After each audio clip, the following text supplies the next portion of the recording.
राजधानी दिल्ली में एक ऐसा विद्यालय है जहां महज कुछ दिनों में हो गया कमाल का कायाकल्प। जी हाँ, हम बात कर रहे हैं पंजाबी बाग के अंतर्गत आने वाले प्रतिष्ठित शिव मंदिर सरस्वती विद्यालय की। यहाँ आसपास के क्षेत्र के मिडिल और निम्न वर्ग के बच्चे पढ़ते हैं, वो बच्चे जो सपनों को पंख लगाने के लिए संघर्षरत हैं। लेकिन हाल ही में कुछ ऐसा हुआ जिसने इस स्कूल को नई ऊंचाइयों पर पहुंचा दिया। हमारी टीम ने हाल ही में वहां का दौरा किया, अंदर घूमे, हर कोने को टटोला और देखी सारी सच्चाई।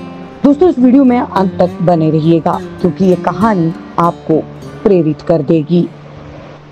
कल्पना कीजिए, एक सामान्य सा स्कूल जहां दीवारें फीकी पड़ चुकी थी, बेंच टूट रही थी और संसाधनों की कमी थी। लेकिन अब चमचमाते क्लासरूम, आधुनिक लाइब्रेरी, डिजिटल बोर्ड और खेल का मैदान जो बच्चों को नई ऊर्जा दे रहा है। हमारी टीम ने देखा कैसे शिक्षक और प्रबंधन ने मिलकर दानदाताओं और स्थानीय समुदाय की मदद से महज कुछ हफ्तों में ये चमत्कार रच दिया। बच्चे अब कॉन्फिडेंट हैं, पढ़ाई में रुचि बढ़ी है और सपने बड़े हो गए हैं। एक बच्चे ने कहा, अब हमारा स्कूल सपनों का घर लगता है। ABCDEFGHIJK NMNOPQRSTUVWXYZ। क्या बात है, क्या बात है, क्या बात है। अच्छा, प्रिंसिपल मैडम ध्यान रखती हैं आपका, प्यार करती हैं आपको? यस। क्या बात। बहुत अच्छा पढ़ाते हैं। अच्छा, सारी चीज़ अच्छे से समझ में आती हैं, कोई दिक्कत नहीं है पढ़ने में। तो इतने साल से पढ़ रहे हैं, कोई दिक्कत नहीं है आज तक। अच्छा, सिर्फ पढ़ती हो या किसी खेल के अंदर किसी स्पोर्ट्स में भी भाग लेती हो? स्पोर्ट्स में भी लेते हैं, डांस भी है, सब है यहाँ पे। अच्छा, सब में देते हैं। यहाँ पर इतना जो है कंप्यूटर रूम मैंने देखे, तुम्हें कंप्यूटर सीखने का मौका मिल पाया? हाँ, सब बच्चे को मिलता है, मैम सब बच्चों को करवाती है। दोस्तों, ये सिर्फ एक स्कूल की कहानी नहीं बल्कि बदलाव की मिसाल है।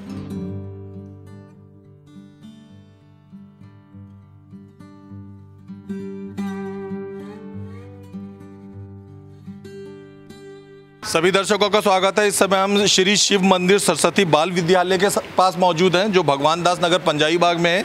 ये स्कूल कमेटी और मंदिर कमेटी के प्रेसिडेंट साहब हैं, ये इस स्कूल की प्रिंसिपल हैं और ये महामंत्री हैं। अब मैं चाहूँगा सबसे पहले शुरुआत आप इस लोहे के बढ़िया गेट से करें।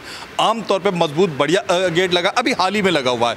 ये जो प्रधान जी हैं 2 साल के कार्यकाल में इन्होंने ही करवा। गेट के विषय में और इसे बड़ा जो किया गया उस आइडिया के विषय में बताइए। ये तो वही भगवान ही बता सकता है। मैं आया तो मैं लगा कि भी नहीं, पेरेंट्स के लिए, बच्चों के लिए ना गेट नहीं है और गेट बड़ा होना चाहिए। मैडम से सलाह की, हमारी कमेटी ने कहा कि बिल्कुल करवा दो, तोड़ के दुकान। पहले ये दुकान किराए पे चलती थी, खाली थी। हमने कहा नहीं, किराया नहीं, मंदिर की जगह है, स्कूल के काम आएगी और इसमें जो बालक आते हैं, पेरेंट्स आते हैं, एक स्कूल की लुक बने और हम इसके लुक बन रही, बाकी बात और इसके बाद इसके ऊपर भी बहुत बड़ा करेंगे। और हमने हमारे माननीय नंदकिशोर जी घर, उन्होंने हमें बहुत प्रेरणा देते हैं। हम समय समय पे उनसे बात करते हैं। हमारे क्षेत्र के गुप्ता जी हैं, विजय जी हैं, लॉ साहब हैं, खट्टर जी हैं, ये सब हमें प्रेरणा देते हैं। हमारे कि कहते हैं वेदप्रसाद गुप्ता जी हैं, वो लोग कहते हैं काम करो। ईश्वर जी पुराने लोग सब लगे रहते हैं कि करो। उन्होंने कहा ये बहुत अच्छा काम है, जिससे कि गेट बड़ा किया। जीना जो है पहले बहुत छोटा था, अकॉर्डिंग टू दी लॉ हमने इसको 6 फुट का किया। 12 इंची की पैडी है, 6 इंची इसकी हाइट है, यानी कि जो संविधान में नियम से होना चाहिए वो सब किया। और इसका उनकी प्रेरणा से बना, ये उनका बोर्ड भी लगा है हमारे, जो हमने आके इसका जीवनोद्धार किया। बहुत ही यानी कि एक सुखद वातावरण बच्चों को लगता है, पेरेंट्स को लगता है। और इसके बाद हमने इन्हीं दिनों में मन में आया कि हमारे स्कूल का एनुअल फंक्शन भी होना चाहिए। देखिए, आज जितने भी माता पिता हैं, हमारे माँ बाप भी थे और आज भी जो माता पिता हैं, उनके मन की पहली इच्छा तो ये होती है कि उनके बच्चों की एजुकेशन बहुत अच्छी हो। और उसकी जो बिगनिंग होती है वो जब आप किसी स्कूल में एंटर करते हैं। अब जब आप एंटर करेंगे तो आपको 1 मिनट में तो प्रिंसिपल मैम बुला नहीं लेंगे, आप आ जाइए। उनके बैठने का स्थान जहाँ पर वो 2 मिनट के लिए बैठें, दूसरे पेरेंट्स भी आए होते हैं, उनसे इंटरेक्शन करना, बातचीत करना कि हाँ जी आपके बच्चे की परफॉर्मेंस कैसी है, स्कूल के बारे में क्या राय है, दूसरी टीचर्स कैसी बिहेव कर रही हैं। जब एक ऐसी जगह मिलेगी जहाँ पर 5-10 मिनट के लिए पेरेंट्स बैठेंगे, आपस में इंटरेक्शन करेंगे, अपने मन के सुख दुख एक दूसरे के साथ साझा करेंगे, तो उसका रिज़ल्ट भी अच्छा निकलेगा। हमारे पास ऊपर एक सुझाव पेटिका भी है जिसके अंदर जिन भी पेरेंट्स को अपने कुछ विचार रखने हो, कोई बात कहनी हो, तो वो कह सकते हैं ओपनली। हमारे मैनेजर राज जी, चेयरमैन साहब आपने बताया मोहन गर्ग जी, इतने समन्वय के साथ कार्यकारिणी और स्कूल मैनेजमेंट और टीचर्स ये सब मिलके काम कर रहे हैं। सेटिस्फेक्शन का लेवल ये होता है कि सेटिस्फेक्शन होनी नहीं चाहिए कभी। हम कहीं पर रुकने वाले नहीं हैं। हमें प्रिंसिपल मैम, बच्चे, बच्चों के पेरेंट्स, हमारे प्रधान जी जैसे जैसे हमारे को बोलते जाएंगे कि ये नया आइडिया आया है, हमें ऐसी आशा है कि प्रभु की कृपा से डेवलपमेंट होती रहेगी। It is a continuous process, हम इसको रोक नहीं सकते कहीं पर। आज 2 है, कल 20 होगा, फिर 200 होगा। पेरेंट्स के सजेशंस के लिए हमने ऊपर हर फ्लोर पर सजेशन बॉक्स लगवाए हुए हैं। अच्छा। और नहीं तो पर्सनल वो मुझसे आकर मिलते हैं और अपने सजेशंस देते हैं। इस गेट का भी हमें तभी विचार आया था, पहले ये गेट बहुत छोटा था। छुट्टी के टाइम पर पेरेंट्स के आने जाने के लिए रास्ता बहुत तंग रहता था और जिसमें वो एक दूसरे को टच करते थे। आजकल जैसे माहौल है कि पेरेंट्स एक दूसरे के साथ थोड़ा सा भिड़ भी जाते थे कि मुझे आगे जाना है, मुझे आगे जाना है। तब मैंने प्रधान जी और अपने महामंत्री, इन कार्यकारिणी के सभी सदस्यों के आगे ये प्रार्थना की कि इस गेट को थोड़ा सा चौड़ा करवाया जाए, जिससे पेरेंट्स जो अभिभावक हमारे विद्यालय में आते हैं उनको किसी भी परेशानी का सामना ना हो। और जब वो ऊपर टीचर से मिलना चाहते हैं तो उनके लिए प्रतीक्षा करने की जगह भी एक होनी चाहिए, जहाँ पर वो आराम से बैठें, वेटिंग एरिया जहाँ पर वो बैठ सकते हैं।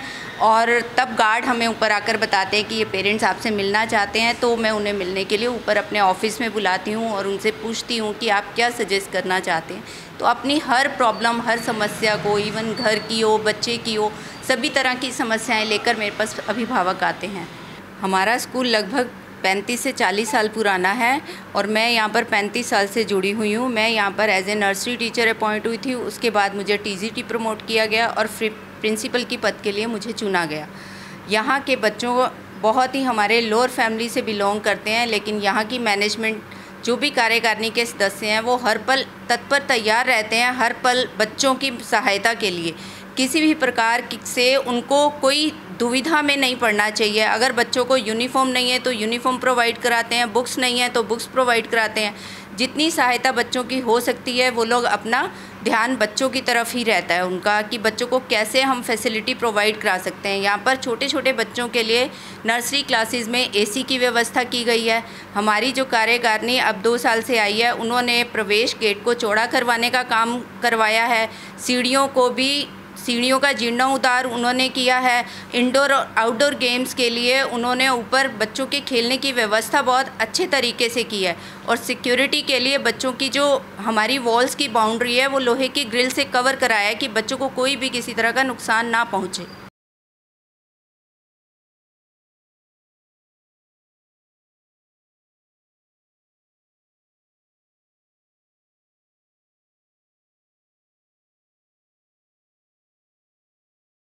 मैडम यहाँ के बारे में बताएं। यहाँ हमारे पास बहुत छोटे छोटे 2+ और 3+ के बच्चे आते हैं जो बहुत एंजॉय करते हैं। यहाँ पर स्मार्ट क्लास की व्यवस्था है। हमारे लिए ये है कि उनको कंफर्ट लेवल पे, हाँ जी, कंफर्टेबल माहौल उनको ऐसा वो करना है, प्रोवाइड करवाना है। स्टार्टिंग में बच्चे करते हैं बट वो उनको क्या है, सिर्फ प्ले है यहाँ पे। वो मतलब ये कोई बर्डन नहीं है, पढ़ाई को लेके कोई स्ट्रेस नहीं है। आप प्ले के थ्रू वो पढ़ते हैं। तो ये क्या है, आप हाउस बोट में जाओ, वहाँ पे खेलो, बना हुआ है, पूल बना हुआ है, स्विंग्स बने हुए हैं, कोई बर्डन नहीं है, प्रोजेक्टर चलता है, राइम्स हैं, हंसते हंसते सब कुछ सीखते हैं। ये जो क्लास आप देख रहे हैं ये थोड़े से बड़े बच्चों की है, 1st 2nd टाइप के। और आप देख सकते हैं कि बहुत अच्छी किस्म की बेंचें इस्तेमाल करी गई हैं। बिल्कुल वो सरकारी स्कूल टाइप वाली घटारा सी बेंचें नहीं है, बेहतर माहौल है। अब दीवार को तरफ देखिए, वॉलपेपर जिस हिसाब से दीवार को लगाए गए हैं, बच्चों का मन यहाँ पे मनमोहकता से रहे, बच्चों का मन खुश रहे, इस क्लासरूम को सिर्फ क्लासरूम ही पढ़ाई का अड्डा ही नहीं बनाया गया, उससे खूबसूरत माहौल देने की भी कोशिश करी गई है। क्या नाम है आपका? आराधना, कितना बढ़िया नाम है। मेरी मम्मी ने भी इतना अच्छा नाम नहीं रखा। कब से पढ़ रही है आपकी बच्ची यहाँ पर? सर 2 साल हो गए।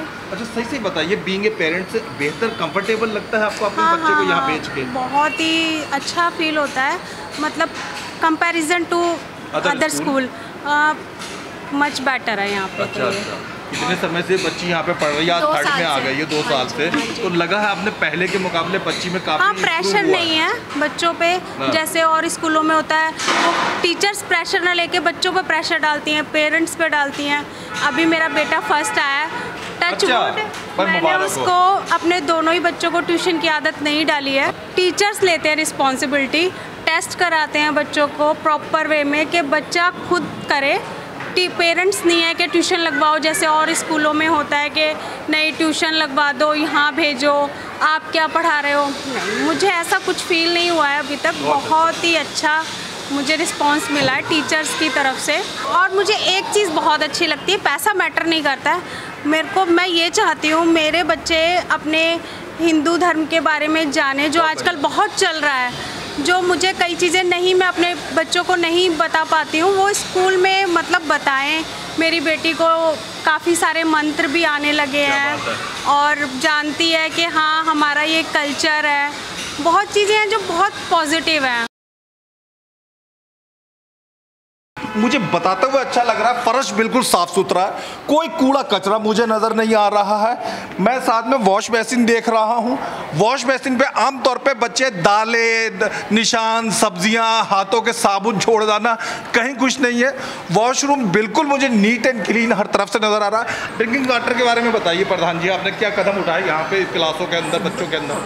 हमारे स्कूल की जो स्ट्रेंथ बढ़ने के बाद हमने कहा कि बच्चों को प्रॉपर आरओ का ड्रिंकिंग वाटर साफ सुथरा ठंडा मिले, तो उसके लिए हमने इसी फ्लोर पर है नहीं, सभी फ्लोर पे। अच्छा, नीचे से ऊपर तक? हाँ जी, नीचे से ऊपर तक। और ऊपर छत के ऊपर जो हम प्लेग्राउंड बनाएंगे उसके ऊपर भी ड्रिंकिंग वाटर और वॉशरूम बनाने की हमारी है। अभी वो कंस्ट्रक्शन चल रही है, आप देखेंगे तो आपको समझ में आएगी। देखिए कि मेडिकल रूम यहाँ पे स्कूल के डिपार्टमेंट ने पूरे तरीके से करवा। वो आप मेडिसिन अलमारी देख सकते हैं, यहाँ आप डॉक्टर की टेबल देख सकते हैं, वो आप बेड देख सकते हैं। किसी बच्चे को चक्कर आए या कोई उल्टी वगैरह हो तो आराम कर ले। चेयर काफ़ी सारी लगी हुई है, ये भी नहीं कि एक चेयर लगा के छुट्टी करी गई है। हमारे मन में आया कि हमारे बच्चों का हेल्थ चेकअप होना चाहिए, तो स्कूल के सभी बच्चों का, हर क्लास के बच्चों को हम हेल्थ चेकअप करते हैं सभी का। और उसके अलावा हमारे जान पहचान हुई अग्रसेन हॉस्पिटल से डॉक्टर अनिल जिंदल जी को अपॉइंट किया, तो सप्ताह में 2 दिन आते हैं, पूरा टाइम देते हैं और सभी बच्चों का हेल्थ चेकअप करते हैं क्लास वाइज। मैडम कौन सी क्लास तक के बच्चों को आप लोगों का ये स्कूल कंप्यूटर एजुकेशन देता है? सर 1st to 8th तक। पहले बच्चों को ना हम पार्ट्स के बारे में बताते हैं कि क्या क्या पार्ट्स हैं, उसके बाद ओपन करना, शट डाउन करना और बेसिक विंडोज़ वगैरह सिखाते हैं हम लोग। एक्सेल, पावर पॉइंट और वर्ड में काम कर लेते हैं बच्चे। हम एक कंप्यूटर पे 2 बच्चों को बिठाते हैं और टीचर उन्हें पर्सनल सिखाती है जाकर। ये इंडोर एक्टिविटीज़ के लिए बच्चों को थोड़ा स्कोप देने के लिए हमने बनाया है कि बच्चे अगर जोनल कॉम्पिटिशन्स वगैरह में जाते हैं तो वहाँ पर बच्चे इतने परफेक्शन में जाएं कि कोई ना कोई प्राइज़ जीत कर ही लाएं। और हमने जैसे फ़िज़िकल टीचर को अपॉइंट किया हुआ है, वो यहाँ पर आगे के लिए हम सोच रहे हैं कि यहाँ कैरम, चेस, बास्केटबॉल और टेबल टेनिस आदि की व्यवस्था की जाए, जिससे बच्चे उसमें परफेक्ट हो सके। जब मैं आया तो हमारा विज़न था, तो ये ओपन स्पेस था, छत थी ये। अच्छा। नीचे शॉप्स चलती हैं, तो हमने कहा कि भी इसके नीचे ब्राह्मण रहते हैं हमारे सेवादार, तो हमने कहा भी ये जगह का यूटिलाइज और स्कूल के अंदर हो। तो हमारे क्षेत्र में कुंज बिहारी जी पहले रहते थे, उनके बच्चों ने अपने नाम से हमें योगदान दिया पूरा हॉल बनाने का। हम उनके बहुत शुक्रगुजार हैं। सर अभी मैं जिस टाइम में आया हूँ तो मैं बास्केटबॉल, खो खो, कबड्डी और टेबल उसे कैरम और चेस लिए ले जा चुका हूँ बच्चों को, जाति इनमें बच्चों का और अच्छे से अच्छा परिवर्तन आता रहे और खेल भावना की तरफ आगे बढ़ते रहे। सर एक्चुअल में है क्या, जैसे मैंने साइंस से रिलेटेड कोई भी चैप्टर एक्सप्लेन किया तो मैं बच्चों को थोड़ा और क्रिएटिविटी के तरीके से पढ़ाना चाहती हूँ। तो मैं सोचती हूँ कि बच्चों को थोड़ा विजुलाइज, बच्चों को ऑडियो, वीडियो सब चीज़ मैं चाहती हूँ कि बच्चे के सारे सेंस काम करें। तो इसलिए मैं ये यूज़ करती हूँ, जिससे क्या होता है कि इंडिविजुअली डिफरेंस होते हैं बच्चे में, तो मैं इंडिविजुअली डिफरेंस को देखते हुए बच्चों को सोचती हूँ कि बच्चा इससे अच्छे से सीखेगा। कुछ चीज़ें ऐसी होती हैं कि बच्चा टीचर की बातें से नहीं, आँखों को देखकर, सुनकर, म्यूज़िक को सुनकर सीखता है। जैसे 6th स्टैंडर्ड हो गया, 4th स्टैंडर्ड हो गया, ठीक है। तो इसीलिए मैं इसको यूज़ करती हूँ और बेसिकली यूज़ भी इसलिए करती हूँ कि बच्चों के अंदर एक्टिवनेस आए, क्योंकि बच्चा अलर्ट हो जाता है। इस सब चीज़ें यूज़ करके बच्चा अलर्ट हो जाता है, बच्चे के अंदर जागरूकता आती है कि हाँ मेरे को कुछ सीखना है। एक विज़न था प्रिंसिपल मैम के दिमाग में, कमेटी के दिमाग में, हमारे प्रधान जी रवि खरकिया जी के दिमाग में, कि जो भी बच्चे हमारे पास आते हैं उनको एक ऐसा खुला माहौल मिले, एक ऐसा स्थान मिले जहाँ पर वो अपनी इमेजिनेशन को 3rd स्टेज तक लेके जा सकें। अध्यापिकाएँ जितनी भी हमारे यहाँ पर हैं, उन्होंने इनको एक फैमिली एटमॉस्फेयर दिया हुआ है। जैसे आपने पहले बोला कि हमारे यहाँ पर जो बच्चे आते हैं वो ज़्यादातर थोड़ी सी लो कैटेगरी से आते हैं, लो फैमिली से आते हैं, हमने उनको लो फैमिली फील ही नहीं होने देना। हमारी प्रिंसिपल मैम ने और हमारे जो दूसरी टीचर्स हैं और हमारे जो प्रधान जी भी हैं, उनको एक ऐसा माहौल देते हैं जिससे वो अपने आप को एसोसिएट करते हैं अपर क्रेस्ट के साथ। इस ग्राउंड का विचार मैडम कैसे आया बनाने का? इस ग्राउंड का विचार हमारे माननीय रवि खरकिया जी और दीपक खुल्लर जी और हमारे स्कूल के चेयरमैन मोहन गर्ग जी, उनके मन में आया कि बच्चों को खेलने के लिए, एक्टिविटीज़ के लिए स्पेस चाहिए होता है और आजकल बच्चों को बाहर लेके जाना एक रिस्क लेकर चलना होता है कि बच्चे, हाँ, पहले हम पास के पार्क में लेके जाते थे, तो इन्होंने सोचा कि क्यों ना स्कूल के ऊपर ही छत पर ये प्रोविज़न रखा जाए और बच्चे जहाँ किसी भी टाइम जाकर अपनी प्रैक्टिस कर सकते हैं। कल्पना थी कि बाहर के एक बच्चे को यह ना लगे कि मैं किसी साधारण या क्लस्टर के स्कूल में हूँ। कॉन्वेंट स्कूल से अच्छा हमारी योजना है कि हम इनको दें कि उनको लगे, और यहाँ पर एडमिशन लेने के लिए भी लोग आके कहें कि मेरा बच्चा भी स्कूल में पढ़ना चाहिए। शिक्षा, दीक्षा, एजुकेशन, संस्कार, कोई भी ऐसी चीज़ से वंचित ना रहे कि जिसके अंदर ना लगे कि मेरा बच्चा ऐसा है। इसको बनाने के लिए मैंने, प्रधान जी ने और प्रिंसिपल मैम ने, जब यहाँ के कुछ सेवाभावी लोगों से, समाज में ऐसे ऐसे लोग बैठे हैं जो बच्चों के लिए तन मन धन से चीज़ें न्यौछावर करने के लिए बैठे हुए हैं, बात करने की देर थी, प्रभु ने कृपा दिखाई और ये आपके सामने एक ऐसा बढ़िया स्टेडियम बना हुआ है कि मेरे ख्याल से आसपास के 5-7 किलोमीटर के अंदर आपको ना तो ऐसा ऑडिटोरियम मिलेगा, ना ऐसा स्पोर्ट्स एरिया मिलेगा। और स्कूलों में मैंने नहीं देखा। जी, हमारी इच्छा शक्ति, प्रभु की कृपा, प्रिंसिपल मैम आपके सामने खड़ी हैं और आसपास के लोगों का प्यार, जो हर चीज़ के लिए कहते हैं भाई कर दो, हमने भी वही किया जी।